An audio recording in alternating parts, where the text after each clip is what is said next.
আসসালামু আলাইকুম প্রিয় শিক্ষার্থী বন্ধুরা, আজকে আমরা ক্লাস 7 এর বিজিএস এটা নিয়ে আজকে আমরা তোমাদের সাথে আলোচনা করব। ওকে, দেখো এই যে এখান থেকে আমরা শুরু করব। তবে এর আগে একটু তোমাদেরকে আমরা বলে নিচ্ছি যে তোমাদের এই ভিডিওটার আগে কিন্তু আমরা এই যে এখানে কিন্তু আরো কয়েকটি ভিডিও তোমাদের জন্য আপলোড করে রেখেছিলাম, ঠিক আছে?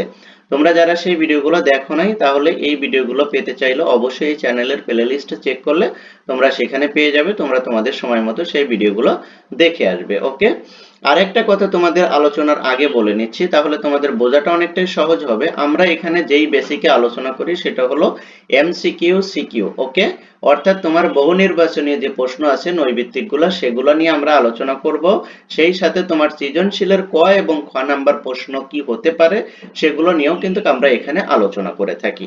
তাই আমাদের আলোচনাটা একটু ভিন্ন রকমের হবে, একটু তোমাকে বুঝে নিতে হবে, কারণ তোমার কি করতে হবে, একটু প্রয়োজনে খাতা বা নোট রাখতে হবে, কারণ এখান থেকে তোমার এমসিকিউ সিকিউ দুটোটাই কিন্তু আমরা কভারেজ দেওয়ার চেষ্টা করি। আর সৃজনশীলের ক্ষেত্রে আমরা তোমাদেরকে যেটা বলি, সৃজনশীলের ক এবং খটা আমরা এখনই কি করব, বহু নির্বাচনী প্রশ্নের সাথে আমরা কমপ্লিট করব।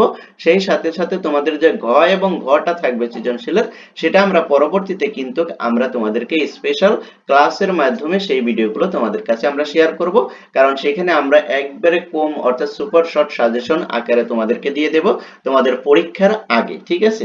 পরীক্ষা যখন তোমাদের কাছে আসবে তখন আমরা তোমাদেরকে সেই সৃজনশীলগুলো তোমাদের সাথে শেয়ার করব। তার আগ পর্যন্ত আমরা তোমাদেরকে এমসিকিউ এবং সৃজনশীলের ক এবং খ এই প্রশ্নগুলো একসাথে আলোচনা করে প্র্যাকটিস করাবো, যাতে করে তোমার অ্যাটলিস্ট 70% পড়ালেখা তুমি কমপ্লিট করে রাখতে পারো, ঠিক আছে? তারপরে শুধু সৃজনশীলগুলো তুমি দেখলে, খ এবং ঘটা দেখলেই তোমার কি হয়ে যাবে, পরীক্ষা কমপ্লিট হয়ে যাবে। সো তাই একটু ধৈর্য সহকারে তোমাদেরকে দেখতে হবে, ঠিক আছে?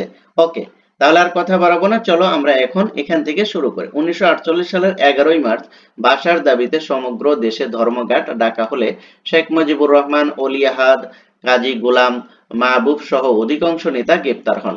তারপরে দেখো, পুলিশের দমন পীড়নের সহ বহু ছাত্র ও ছাত্রী আহত হয়। এতে ভাষার জন্য আন্দোলন কিন্তু বন্ধ হয়নি।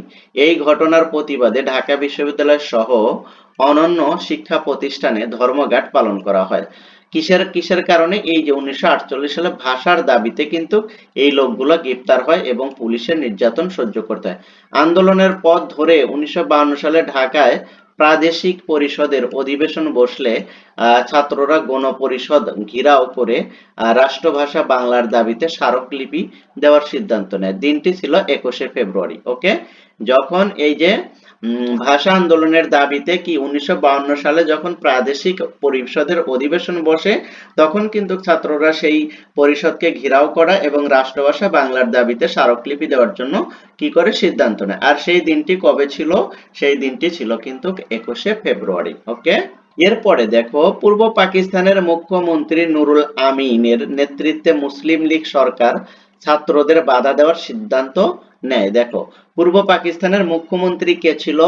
তখন ভাষা আন্দোলনের সময় পূর্ব পাকিস্তানের মুখ্যমন্ত্রী ছিল নুরুল আমিন। ওকে, এটা কিন্তু তোমাকে কোট করতে হবে, এটা তোমার সিকিউ এবং এমসিকিউর জন্য গুরুত্বপূর্ণ। 1952 সালে ভাষা আন্দোলনের সময় পূর্ব পাকিস্তানের মুখ্যমন্ত্রী কে ছিল? এই যে নুরুল আমিন। ওকে, এটা তোমাকে মাথায় রাখতে হবে। তারপর দেখো, সরকার ঢাকা বিশ্ববিদ্যালয় এলাকায় 144 ধারা জারি করে, অর্থাৎ 4 জনের বেশি একজোট হয়ে রাস্তায় মিছিল করতে পারবে না, কিন্তু সংগ্রামী ছাত্ররা তা মানেনি।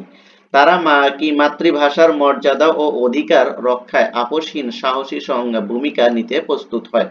20শে ফেব্রুয়ারি রাতে সভা করে ছাত্ররা 144 ধারা ভেঙে মিছিল বের করার সিদ্ধান্ত নেয়। দেখো, ছাত্ররা কি করে, 144 ধারা ভেঙে রাত্রে 20শে ফেব্রুয়ারি মিছিল করার সিদ্ধান্ত নেয়, কারণ যখন ছাত্র জনতা যখন জেগে ওঠে তখন কিন্তু আর কেউ তাদেরকে থামায় রাখতে পারে না, কারণ জেনজিরা যখন জেগে ওঠে তখন কিন্তু সবকিছু একদম পরিবর্তনের জন্যই কিন্তু তারা জেগে ওঠে, ঠিক আছে?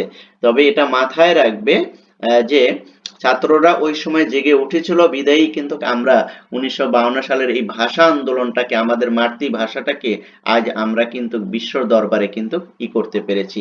সো তাদের যে আত্মত্যাগ, তাদের যে স্যাক্রিফাইস, এটা আমরা জনম জনম মনে রাখবো। তারপরে দেখো, সেই দিন আন্দোলনকারীদের ঠেকাতে পুলিশ অস্ত্র হাতে ঝাঁপিয়ে পড়েছিল। সেই দিন আন্দোলনকারীদের, যুগ যুগেই যারা কি আজাদির পক্ষে কথা বলেছে, যুগ যুগ ধরেই যারা ন্যায়ের পথে কথা বলেছে এবং নিজের অধিকারের কথা বলেছে, তখনই কিন্তু শাসক শ্রেণীর কাছ থেকে তারা কি পেয়েছিল, শাসক শ্রেণীর কাছ থেকে তারা অন্যায়ভাবে নির্যাতন জুলুমের শিকার হতে হয়েছিল।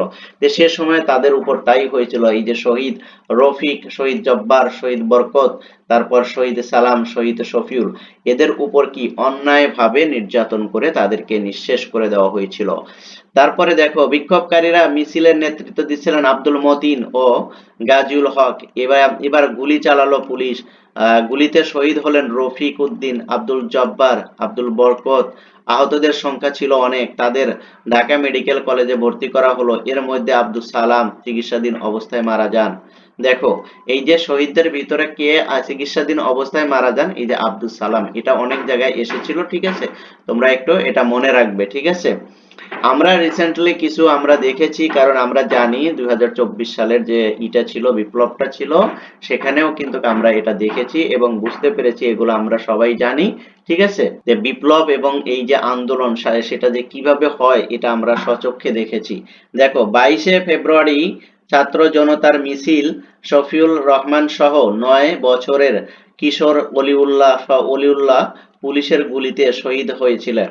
দেখো, কিশোর বয়সে ছাত্র জনতার মিছিলে 9 বছরের কিশোরও কি হয়েছিল, অলিউল্লাহ শহীদ হয়েছিল। 24-এর গণ অভ্যুত্থানেও কিন্তু এরকম কয়েকজন শিশু কিন্তু কি হয়েছিল, শহীদ হয়েছিল, ঠিক আছে? এটা আমরা পত্র পত্রিকায় বিভিন্ন সময় কিন্তু আমরা দেখতে পেয়েছি, আমরা জানি।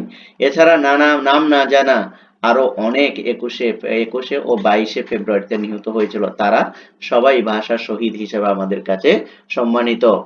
তারপরে দেখো, যেখানে পুলিশের গুলিতে তারা শহীদ হয়েছিলেন, সেই স্থানে 23শে ফেব্রুয়ারি ঢাকা মেডিকেল কলেজের ছাত্রছাত্রীদের তৈরি করে একটি শহীদ মিনার, অর্থাৎ যেখানে এই শহীদরা শহীদ হয়েছিলেন, সেখানে ঢাকা মেডিকেলের ছাত্রছাত্রীরা তৈরি করে একটা শহীদ মিনার। 1963 সালে এই অস্থায়ী মিনারটির স্থলে বড় করে শহীদ মিনার তৈরি করা হয়। 1963 সালে এটাকে আবার পুনরায় বড় করে তৈরি করা হয়। এটি ঢাকা মেডিকেল কলেজের সামনে গড়ে ওঠা কেন্দ্রীয় শহীদ মিনার। তাহলে আমাদের কেন্দ্রীয় শহীদ মিনারের ইতিহাসটা তোমরা অবশ্যই বুঝতে পেরেছো। প্রথমে এই কেন্দ্রীয় শহীদ মিনারটা কিন্তু আমাদের ঢাকা মেডিকেল কলেজের ছাত্রছাত্রীরা তদানীন্তন কালে কিন্তু তারা একটা শহীদ মিনার গড়ে তোলেন। তারপরে 1963 সালে এটাকে অস্থায়ী এই মিনারটাকে আরো বড় করে আরো কি করা হয়, তৈরি করা হয়, ঠিক আছে? তাহলে আমাদের কেন্দ্রীয় শহীদ মিনারের ইতিহাসটা আমরা এখান থেকে বুঝতে পারলাম। এরপর আসো ভাষা আন্দোলনের তাৎপর্য। ভাষা আন্দোলনের তাৎপর্য অপরিসীম, ঠিক আছে? বাঙালি যুবকের রক্ত দিয়ে মাতৃভাষার সম্মান রক্ষা করতে পেরেছিল। শেষ পর্যন্ত পূর্ব বাংলার আইনসভা বাংলা ভাষাকে পাকিস্তানের অন্যতম রাষ্ট্রভাষা করার সিদ্ধান্ত গ্রহণ করে। আমার একটা জিনিস বুঝে আসে না, তৎকালীন সরকার যদি সেই সময় যদি আমাদের বাংলা ভাষাকে যদি মাতৃভাষা বা রাষ্ট্রভাষার স্বীকৃতি দিত, তাহলে কি আমাদের এই এতগুলো তাজা প্রাণগুলো কি ঝরে পড়তে হতো? হতো না। কিন্তু রাজনৈতিক গোষ্ঠী বা রাজনৈতিক ক্ষমতার কি মসনদে যারা থাকে, তারা আসলে মানুষের পালসটা বুঝতে চায় না এবং সাধারণ মানুষের যে অধিকার, সেটা তারা দিতে চায় না। যার কারণে এই ভাষা আন্দোলনেও কিন্তু আমাদের অসংখ্য সূর্য সেনাদের কিন্তু আমাদেরকে হারাতে হয়েছে। রফিক, সালাম, জব্বার, বরকত, এরকম হাজারো মানুষকে কিন্তু আমাদেরকে সেই সময় এই ভাষার জন্য জীবন দিতে হয়েছে। যেটা আসলে এখন মানে যে কি বলে যে মেনে নেওয়া যায় না, যে সেই সাধারণত মানুষের ভাষা, সেই ভাষার জন্যও কিন্তু আমাদেরকে জীবন দিয়ে আমাদের এই ভাষা অধিকার আদায় করতে হয়েছে। তাহলে তোমরা বুঝতে পারো যে সেই সময় পাকিস্তানি বাহিনী বা পাকিস্তানি শাসক গোষ্ঠী আমাদের প্রতি কতটা নির্দয় ছিল। তারপরে দেখো, 1956 সালে পাকিস্তানের প্রথম সংবিধানে অন্যতম রাষ্ট্রভাষা হিসেবে বাংলা ভাষাকে স্বীকৃতি দানের মাধ্যমে ভাষা আন্দোলনের সমাপ্তি ঘটে। যেই সময় দেখলো যে বাঙালি জাতি ভাষার জন্য জেগে উঠেছে, তখন তৎকালীন রাষ্ট্রপ্রধানরা এটা কি করেছিল, তৎকালীন পাকিস্তানের শাসক গোষ্ঠী আমাদের এই মাতৃভাষাকে রাষ্ট্রভাষা হিসেবে স্বীকৃতি দেয়। কিন্তু কথা হলো, সেই সময় স্বীকৃতি দিয়ে কি লাভ? কিন্তু তার আগে তো যা হয়ে গেছে, আমাদের কত মায়ের বুক যে খালি হয়ে গেছে, সেটা তো হয়েই গেছে, তাই না? যখন তারা আর দেখতে পারছে না, তখনই কিন্তু তারা আমাদের এই ভাষাটাকে রাষ্ট্রভাষা হিসেবে স্বীকৃতি দেয়। বাংলা উর্দু দুই দুই ভাষাই পাকিস্তানের রাষ্ট্রভাষার মর্যাদা লাভ করে। অর্থাৎ উর্দু ভাষা যখন পাকিস্তানের রাষ্ট্রভাষা করা হয় তখন কিন্তু কোনো মায়ের বুক খালি হয়নি, কিন্তু আমাদের বাংলা ভাষাকে রাষ্ট্রভাষা করতে গিয়ে কিন্তু আমাদের অসংখ্য মা বোনের ইজ্জত, মা বোনের কি বুক খালি হয়েছিল, ঠিক আছে। অসংখ্য মানুষের জীবনের বিনিময়ে কিন্তু আমরা এই ভাষাটা পেয়েছিলাম। তারপর দেখো, সরকারের বিরুদ্ধে আন্দোলনের মাধ্যমে মাতৃভাষার স্বীকৃতির ন্যায্য দাবি আদায়ের সফল হয়ে বাঙালিরা মনে জাতীয় চেতনায় জোরদার হয়। দেখো হ্যাঁ, এই ভাষা আন্দোলন যখন শুরু হয়েছিল তখন পাকিস্তানিরা আমাদের উপর অন্যায় অত্যাচার করেছিল, এবং যখন আন্দোলন করে সফল হয়ে নিজেদের ভাষাকে রাষ্ট্রভাষার স্বীকৃতি লাভ করে তখন কিন্তু বাঙালিদের ভিতরে একটা জাতীয় চেতনা জোরদার হয়। কারণ অনেক ঐতিহাসিকগণ বলেছেন যে এই 52 ভাষা আন্দোলনই মূলত 1971 সালের বীজ বপন করা হয়, স্বাধীন বাংলাদেশের বীজ বপন করা হয়, ঠিক আছে।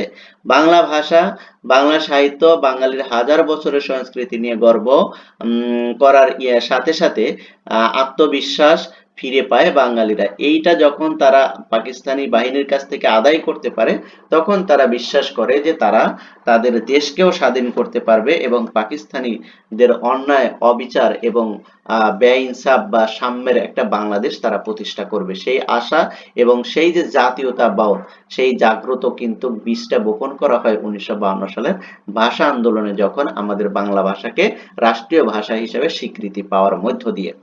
তারপর দেখো, বাংলা ভাষার বাঙালির এই মহান আন্দোলনকে শ্রদ্ধা জানায় বিশ্ববাসী। আমাদের এই ভাষা আন্দোলনে শহীদ যারা হয়েছে এবং আমাদের এই মাতৃভাষাকে আন্তর্জাতিক মাতৃভাষা হিসেবে কি করেছে, স্বীকৃতি লাভ করেছে। এটা কিন্তু আমাদের আসলে গৌরব করে এবং আমাদেরকে আরো আমাদের এই ভাষা শহীদ যারা আছে তাদেরকে আরো অনন্য উচ্চতায় নিয়ে যায়, যে বিশ্ববাসী কিন্তু আমাদের এই শহীদ এবং আমাদের এই ত্যাগকে কিন্তু সম্মানের সহিত স্মরণ করছে। যার কারণে আমরা কিন্তু 21শে ফেব্রুয়ারি আমাদের শ্রদ্ধেয় শহীদদের কিন্তু আমরা সম্মান প্রদর্শন করি এবং তাদের রুহের আত্মার মাগফিরাত আমরা কামনা করে থাকি। তারপর দেখো, 1999 সালে আমাদের ভাষা আন্দোলনের আন্তর্জাতিক স্বীকৃতি লাভ করে। আর আমাদের এই ভাষা আন্দোলন এটা কবে স্বীকৃতি লাভ করে?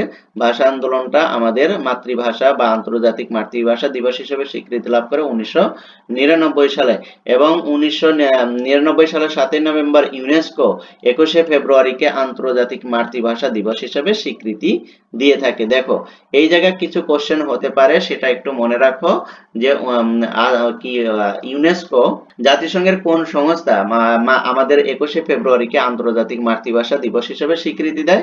সেটা হলো এই যে ইউনেস্কো, ঠিক আছে। অর্থাৎ জাতিসংঘের ইউনেস্কো যে একটা সংগঠন রয়েছে তারাই কিন্তু এটা এখান থেকে আমাদেরকে স্বীকৃতি দেয়। আর কত সালে দেয়? 21শে ফেব্রুয়ারিকে আন্তর্জাতিক মাতৃভাষা হিসেবে স্বীকৃতি দেয় জাতিসংঘ। কততে? ইউনেস্কো দিয়ে দেয় হলো তোমার 1999 সালের 17ই নভেম্বর এটা দিয়ে দেয়। তারপরে দেখো, তাই এখন প্রতি বছর 21শে ফেব্রুয়ারি দিনটি পৃথিবীর সকল জাতি নিজ নিজ মাতৃভাষাকে বিশেষ সম্মান জানিয়ে আন্তর্জাতিক মাতৃভাষা পালন করে থাকে। অর্থাৎ তারপর থেকে যখন জাতিসংঘ এটা আমাদেরকে স্বীকৃতি দেয় ইউনেস্কো, তখন তারপর 2000 সাল থেকে কিন্তু এই মাতৃভাষাকে 21শে ফেব্রুয়ারিকে আন্তর্জাতিক মাতৃভাষা দিবস হিসাবে বিশ্বের সকল দেশ, জাতিসংঘভুক্ত যতগুলো দেশ আছে সবাই কিন্তু তাদের নিজ নিজ মাতৃভাষার সম্মানে এই আন্তর্জাতিক মাতৃভাষা দিবসটা পালন করে থাকে। সেই সাথে স্মরণ করে ভাষার জন্য বাঙালিদের আত্মত্যাগের কথা। আর যখন সারা পৃথিবী যখন এই মাতৃভাষাকে পালন করে তখন কিন্তু তারা কিন্তু আমাদের বাঙালিদের এই মাতৃভাষার জন্য যে আত্মত্যাগ, আমাদের শহীদরা যে জীবন দিয়েছিল সেই আত্মত্যাগ কিন্তু তারা স্মরণ করে। তো এর মাধ্যমে কিন্তু আমরা সাধারণত এই ভাষাটা পেয়েছি। তার কারণে আমরা বলি যে আমাদের এই ভাষার জন্য যারা শহীদ হয়েছিল তাদেরকে আমরা শ্রদ্ধা ভরে স্মরণ করব এবং তাদের আত্মার রুহের মাগফিরাত আমরা কামনা করব। ওকে, তারপরে আমরা এই যে যুক্ত ফন্ট এটা নিয়ে আলোচনা করব পরবর্তী ভিডিওতে। আর যতক্ষণ পর্যন্ত পরবর্তী ভিডিও না আসছে ততক্ষণ পর্যন্ত ভালো থাকো, সুস্থ থাকো। আর তুমি যদি আমার এই চ্যানেলে আজকে যদি নতুন এসে থাকো বা এই ক্লাসে যদি নতুন জয়েন করে থাকো তাহলে অবশ্যই চ্যানেলটি সাবস্ক্রাইব করে রাখবে এবং বেল আইকনটি প্রেস করে রাখবে যাতে তোমার ক্লাসের ভিডিও আপলোড হওয়ার সাথে সাথে তুমি যাতে পেতে পারো। Thank you so much. আল্লাহ হাফেজ।